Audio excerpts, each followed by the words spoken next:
우리가 함께 대림절을 보내고 있습니다. 대림절은 예수님의 첫 번째 오심은 이미 일어난 사건입니다. 우리는 무엇을 기다립니까? 다시 오실 예수님을 기다리고 있습니다. 그것이 바로 대림절의 의미입니다. 그런데 우리의 마음속에 혹 이런 마음이 있지는 않습니까? 예수님이 정말 오실까? 우리가 너무 당연하게 하는 말이지만 예수님이 다시 오실 것이다. 그러나 실제로는 우리의 마음속에 혹 의심이 있지는 않습니까? 얼마든지 우리도 이런 의심을 가질 수 있습니다. 이런 의심과 혼란을 만날 수 있습니다. 우리의 신앙 생활 속에서는 늘 확신 그리고 담대한 용기로 살아가면 좋겠지만 때로는 회의, 의심, 혼란을 겪기도 합니다. 이렇게 대림절에 예수님이 다시 오실 것을 기다린다고 하지만 실제로는 우리의 마음속에 의심이 있을 수 있습니다. 어쩌면 우리의 마음속에 이런 마음이 있을 수도 있습니다. 가끔은 이런 생각을 하는지도 모르겠습니다. 내가 믿는 예수님이 정말 진짜일까? 맞는 분이실까? 이런 생각을 할지도 모르겠습니다. 얼마든지 이런 생각할 수 있습니다. 누구나 할 수 있습니다. 오늘 말씀을 보면요. 영적 거인이라고 할 수 있는 우리 세례 요한도 이러한 의심을 만났습니다. 이런 혼란을 겪었습니다. 오늘 말씀 3절을 보면요. 이렇게 제자들을 통해서 요한은 제자들을 통해서 예수님께 물으라 합니다. 오실 그이가 당신이오니까 우리가 다른 일을 기다리오리까. 세례 요한은 예수님을 이미 메시아라고 고백했습니다. 아니 다른 이들이 예수님을 몰라볼 때에 그는 알아보고 소개했던 사람이었습니다. 그런데 갑자기 여기서는 오실 분이 당신이 맞습니까? 아니면 우리는 또 다른 사람을 기다려야 합니까? 이 질문에 무엇이 담겨 있습니까? 세례 요한의 흔들림이 느껴집니다. 의심이 있습니다. 혼란을 겪고 있습니다. 세례 요한도 이렇게 의심을 했었습니다. 혼란을 겪었습니다. 그렇다면 우리에게 찾아오는 의심과 혼란이 이상한 것은 아닙니다. 우리에게도 얼마든지 이러한 생각이, 이러한 마음이 생길 수 있습니다. 지금 세례 요한은 감옥에 갇혀 있었습니다. 그때에 그는 그 어둠 속에서 의심을 만나게 됩니다. 혼란을 겪게 됩니다. 얼마나 이 질문이 충격적인 질문인지를 우리는 생각해 봐야 합니다. 그냥 할 수 있는 질문이지 이렇게 지나갈 수가 없습니다. 왜냐하면 이것은 세례 요한과 전혀 어울리지 않는 질문이기 때문입니다. 아까도 말씀드린 것처럼 세례 요한은 주님의 길을 준비하는 자였습니다. 메시아의 오심을 준비하는 자로 광야에 외친 소리였습니다. 그렇게 잘 소개하고 그는 자신의 역할을 다하고 지금 퇴장하고 있는데 갑자기 그의 마음속에 의심이 찾아왔습니다. 세례 요한에 대해서는 우리가 성경을 통해서 어떤 사람인지를 이렇게 확인할 수 있습니다. 먼저 그는 누가복음에 보면요. 그 아버지가 사가랴인데요. 사가랴는 제사장이었습니다. 그러니까 제사장의 아들이었습니다. 그렇게 보면 어찌 보면 지금 종교적으로 꽤나 높은 위치에 있었다라고도 볼 수 있습니다. 명예로운 자리, 그 아버지의 뒤를 이을 제사장이었습니다. 그런데요, 요한은 어떻게 살았습니까? 광야로 나갔습니다. 하나님께서 하신 그 말씀을 따라서 가브리엘 천사의 예언을 따라서 그는 주의 길을 예비하는 자로 자처하며 그렇게 살아갔습니다. 광야에서. 그렇게 주님의 오심을 준비하였습니다. 세례 요한의 탄생은 꽤나 놀라웠습니다. 어떤 한 사람의 탄생을 이렇게 자세하게 기록하고 있을까 싶습니다. 아마 예수님만큼이나 세례 요한의 탄생에 대해서 또 이렇게 기록하고 기록의 양을 보면 굉장히 많습니다. 세례 요한에게도 바로 그런 놀라운 일이 일어났는데요. 가브리엘 천사가 예언을 했고 이렇게 또 그에게 하나님께서는 말씀하셨습니다. 성령이 내리는 자가 곧 바로 그이다. 메시아다. 라고 말씀하셨기 때문에 세례 요한은 바로 그분을 맞이하는 자로서, 그분을 소개하는 자로서 사역을 했습니다. 그래서 요한복음 1장 33절 34절을 보면요. 그는 어떻게 예수님을 알아봤는가 했더니 바로 그 하나님의 말씀 때문이었습니다. 아무도 예수님을 메시아라고 보지 못했습니다. 메시아는 그저 한 목수의 아들에 불과했습니다. 그의 탄생은 그렇게 주목받을 만한 탄생이 아니었습니다. 아무도 주목하지 않을 때 오직 세례 요한만이 예수님을 바로 보았고 그렇게 예수님이 바로 그 메시아라고 소개했습니다. 어떻게 그가 알았습니까? 나도 그를 알지 못하였으나 나를 보내어 물로 세례를 베풀라 하신 그이가 나에게 말씀하시되 성령이 내려서 누구 위에든지 머무는 것을 보거든 그가 곧 성령으로 세례를 베푸는 이인 줄 알라 하셨기에 내가 보고 그가 하나님의 아들이심을 증언하였노라. 세례 요한은 그 계시를 따라서 예수님을 보게 되었습니다. 예수님 위로 성령이 임하시는 것을 보고 바로 그가 약속하신 메시아 하나님의 아들임을 알았습니다. 세례 요한은 이미 예수님에 대해서 메시아라고 확신했던 사람이었습니다. 그런 세례 요한이 이제 시간이 지나고 감옥에 갇히게 됩니다.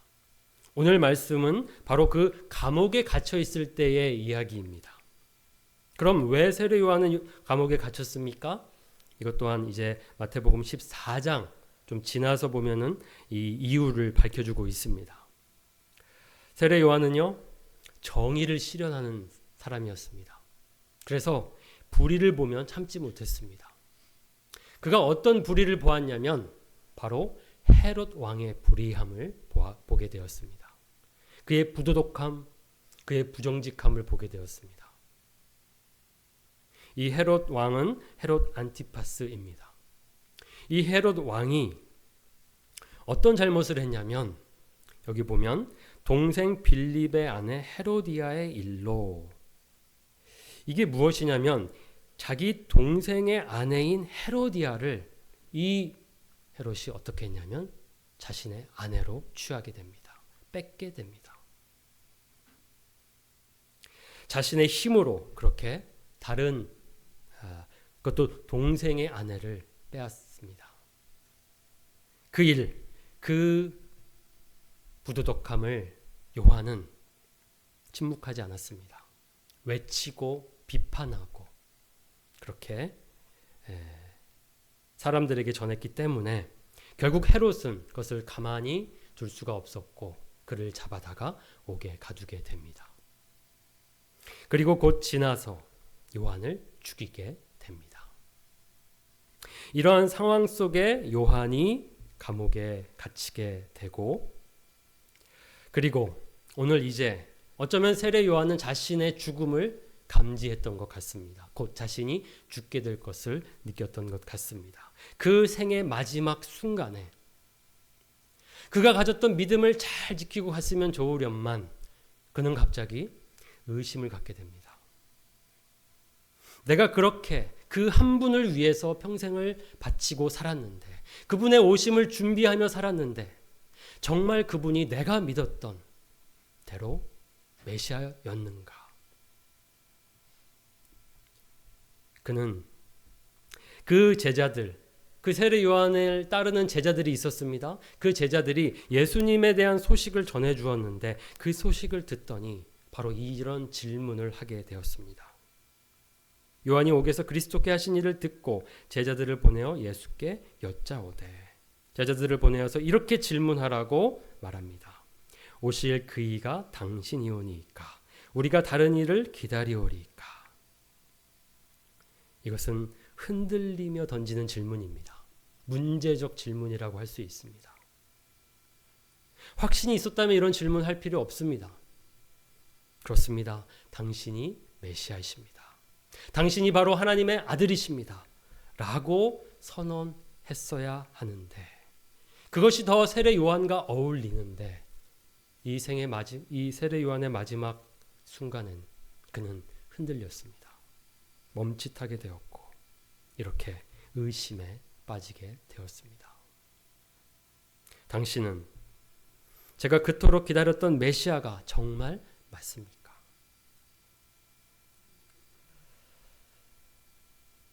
그는 왜 의심했을까요? 우리가 그의 의심, 그것을 깊이 들여다보면 몇 가지 이유를 찾아볼 수 있습니다. 그가 했던 말을 보면요. 마태복음 3장 11절에서 12절 말씀을 보면요. 그는 오실 메시아가 이런 분이라고 믿었습니다. 그는 이렇게 말합니다. 그는 성령과 불로 너희에게 세례를 베푸실 것이요.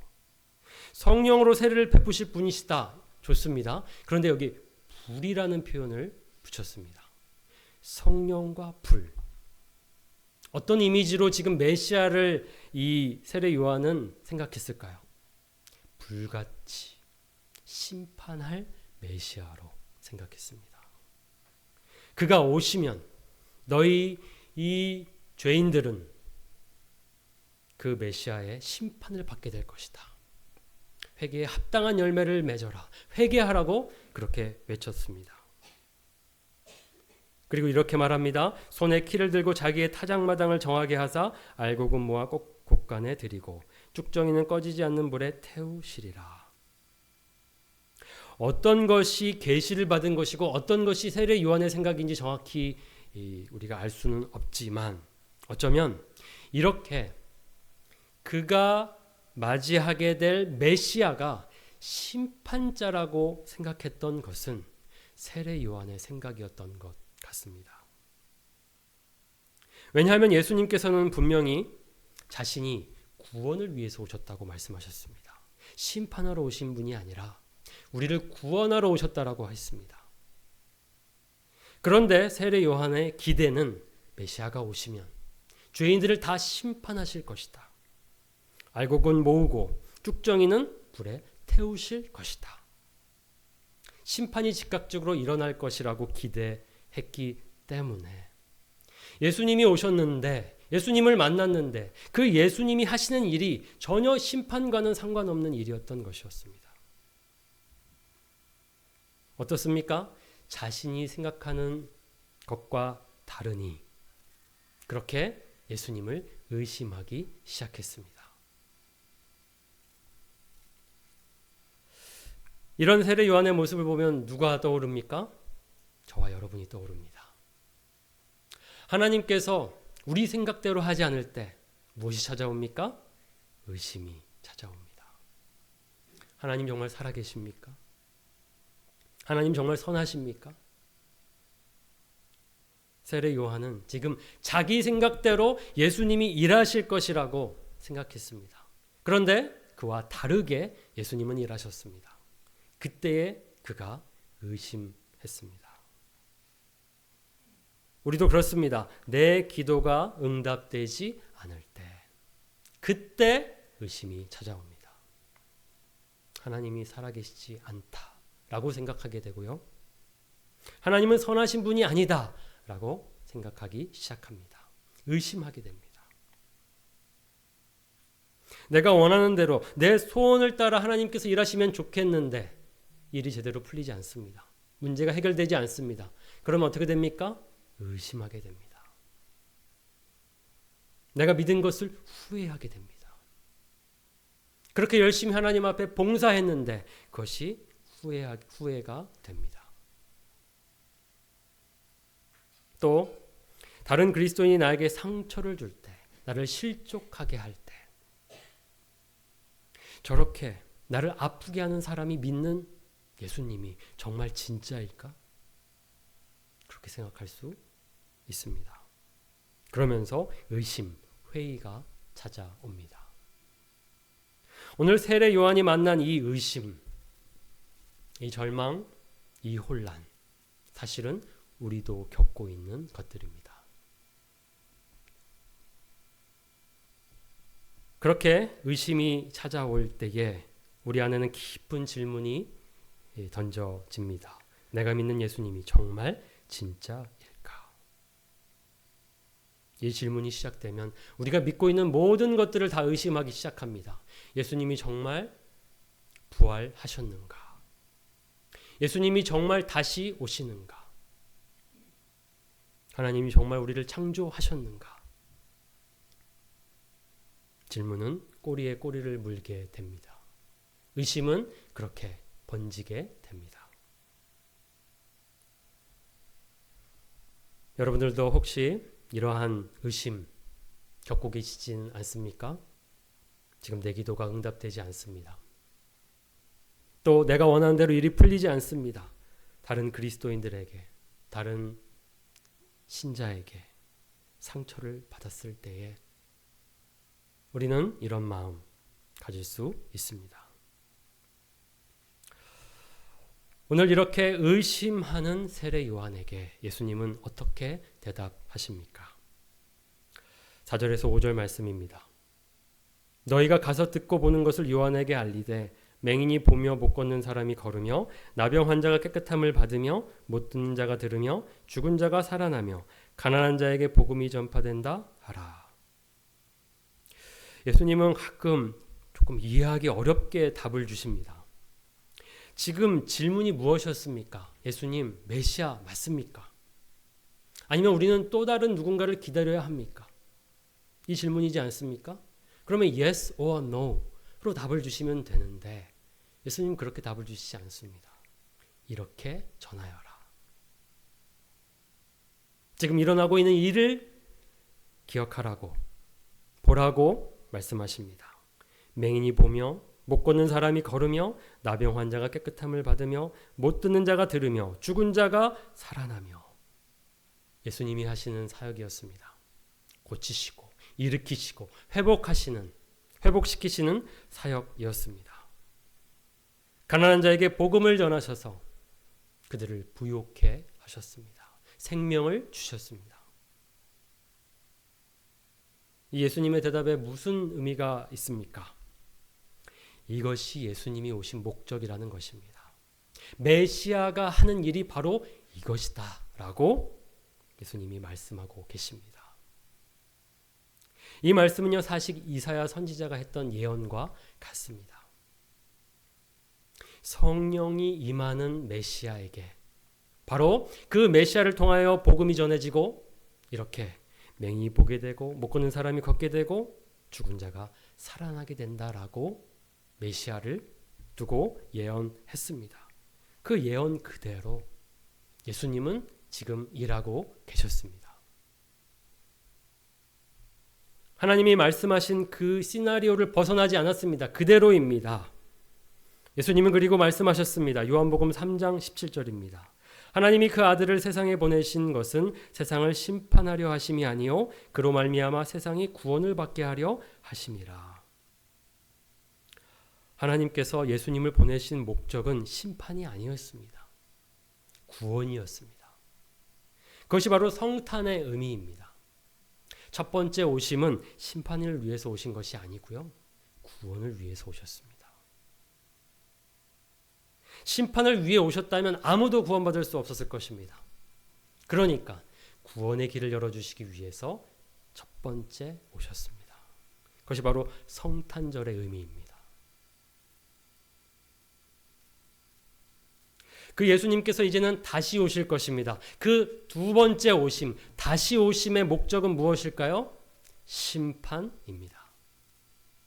그때에는 구원의 길을 열어주신 대로 그 구원의 길을 따른 자들은 구원하실 것이고 그 구원의 길을 거부한 자들은 심판하실 것입니다. 그렇기 때문에 두 번째 오심은 바로 세례 요한이 생각했던 것과 같습니다. 그는 알곡을 모으실 것이고 쭉정이는 태우실 것입니다. 불로 그렇게 심판하실 것입니다. 이렇게 예수님의 말씀을 보면 무엇을 깨닫게 됩니까? 우리들의 의심이 결국은 우리의 무지에서 온다는 것을 알 수 있습니다. 우리의 교만에서 온다는 것을 알 수 있습니다. 우리가 우리의 기도에 응답하지 않을 때 어떤 생각을 한다고요? 하나님은 살아계시지 않는다라고 생각합니다. 그런 생각 속에는 무엇이 깔려 있냐면 하나님은 내 뜻대로 일하셔야 된다는 생각이 깔려 있습니다. 내가 하나님을 조종하겠다는 것입니다. 하나님 내가 원하는 대로 들어주시고 내 일을 풀어주셔야 된다라고 생각하는 것입니다. 하나님을 내 손안에 두려고 하는 것이죠. 그것이 교만이 아니고 무엇이겠습니까? 교만하기 때문에. 하나님의 길은 우리와 길과 달라서 그 생각은 우리와 달라서 우리의 생각 이상입니다. 알 수 없을 때가 참 많습니다. 그렇게 우리가 모른다라고 인정해야 하는데 우리는 다 아는 것처럼 생각합니다. 말합니다. 그러면서 하나님 왜 내 생각대로 일하지 않으십니까? 라고 따지게 됩니다. 그것이 바로 무지가 그리고 교만이 결국 우리를 의심으로 이끄는 결과입니다. 하나님은 내가 생각대로 일하시지 않습니다. 내 생각대로 일하신다면 하나님이 아니십니다.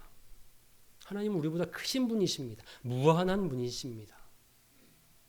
어떻게 그분을 우리 손 안에 둘 수 있겠습니까?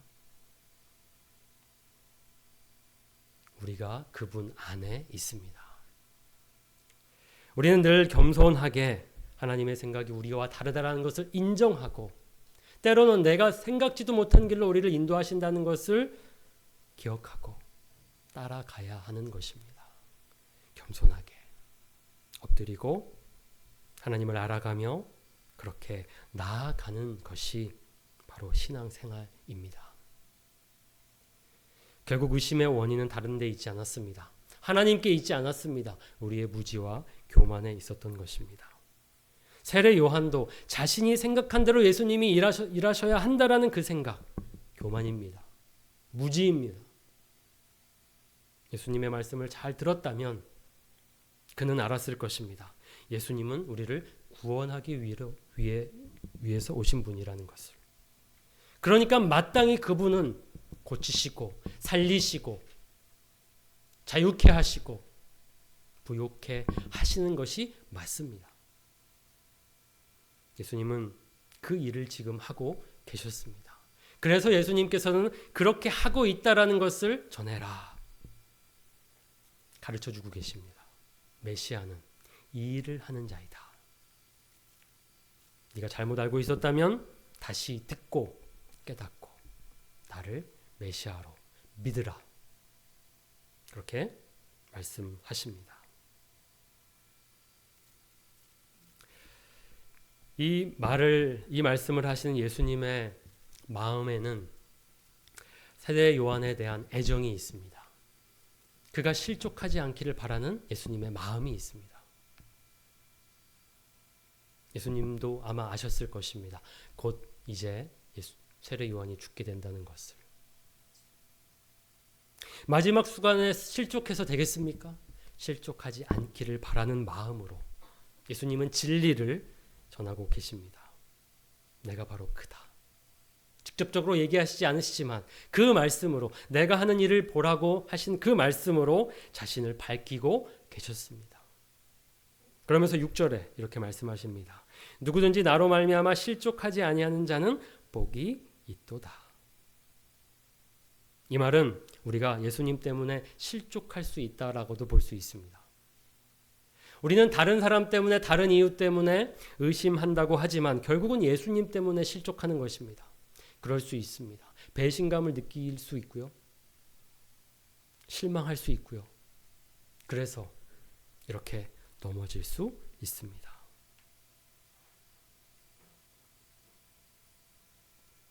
예수님께서는 넘어지지 말라고 말씀하십니다. 실족하지 아니하는 자는 복이 있도다.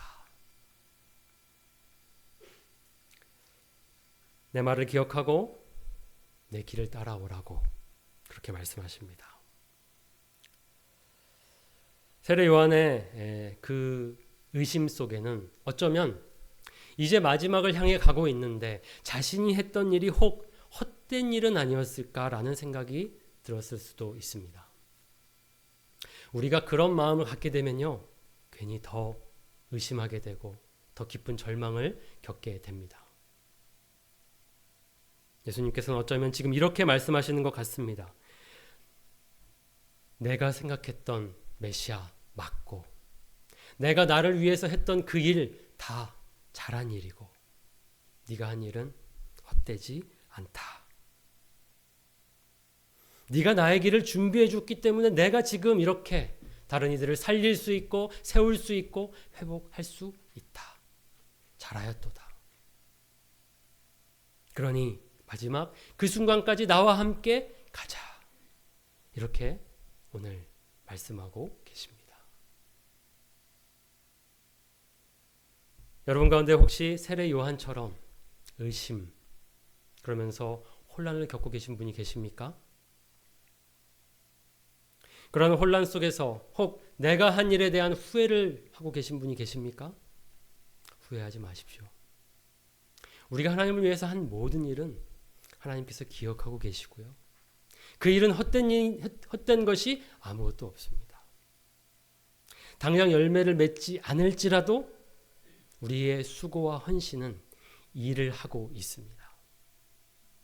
마치 씨앗이 뿌려진 다음에는 그 자라는 동안 우리가 볼 수 없는 것처럼 씨앗이 뿌려졌으면 그 씨앗은 반드시 열매를 맺게 될 것입니다.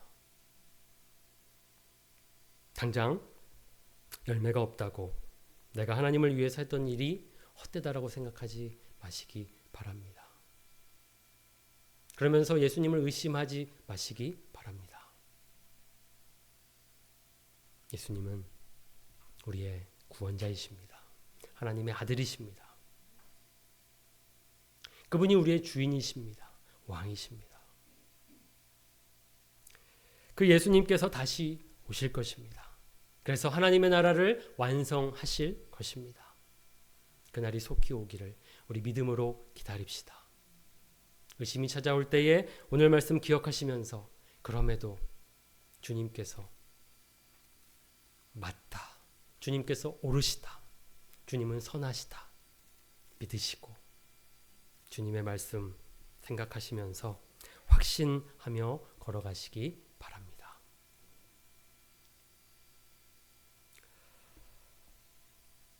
대림절 우리 함께 보내면서 오늘 말씀 기억하시고 그렇게 확신 속에서 우리 주님을 찬양하고 예배하면 좋겠습니다. 이 시간 같이 함께 기도하시겠습니다.